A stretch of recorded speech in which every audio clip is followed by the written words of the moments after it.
সরকারি চাকরিতে কোটা সংস্কার আন্দোলনে ছাত্রলীগের শীর্ষ ৩ নেতার রহস্যময় ভূমিকা নিয়ে প্রশ্ন উঠেছে।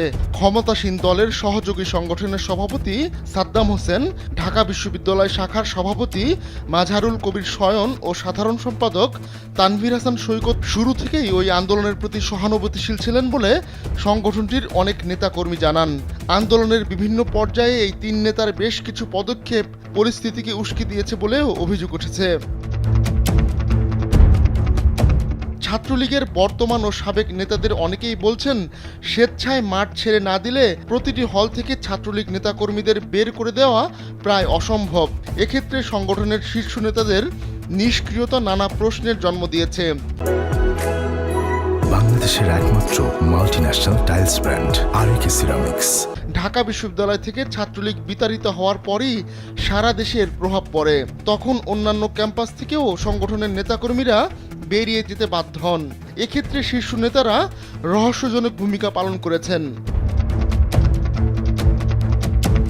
ছাত্রলীগের বেশ কয়েকজন নেতা অভিযোগ করেন, ছাত্রলীগ সভাপতি সাদ্দাম হোসেনের মূল টার্গেট ডাকসুর ভিপি হওয়া।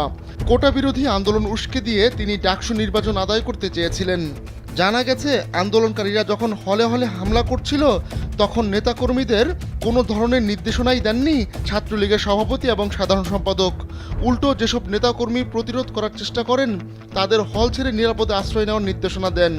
নিজেরাও রাতের মধ্যেই ক্যাম্পাস ছাড়েন।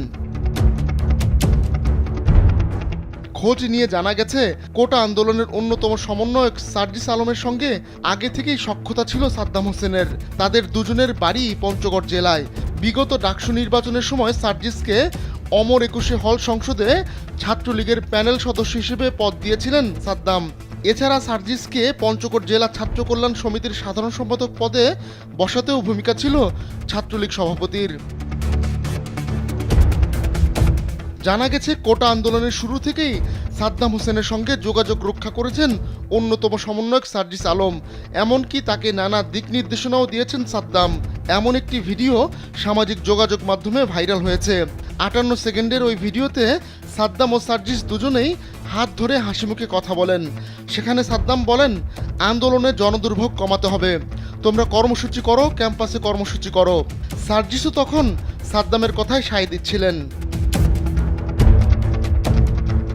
ঢাকা বিশ্ববিদ্যালয় ছাত্রলীগের সভাপতি মাজহারুল কবির শয়ন এবং সাধারণ সম্পাদক তানভীর হাসান সৈকতের ভূমিকা নিয়েও প্রশ্ন উঠেছে।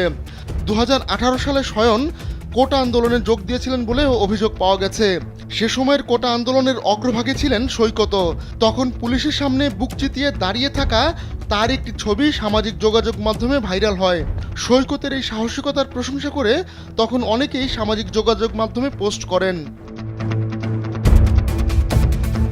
এদিকে সার্বিক বিষয়ে জানতে বাংলাদেশ ছাত্রলীগ সভাপতি সাদ্দাম হোসেনকে একাধিকবার টেলিফোন করেও পাওয়া যায়নি। তার নম্বরে SMS পাঠিয়েও জবাব পাওয়া যায়নি।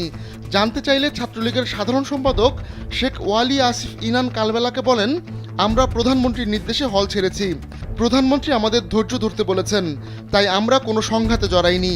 আমরা হল ছাড়ার পর ফাঁকা হলে তারা হামলা চালিয়েছে, ভাঙচুর করেছে।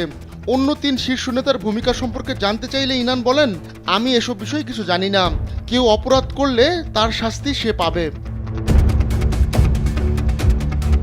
আহমদুল্লাহ শিকদার, কালবেলা ডেস্ক।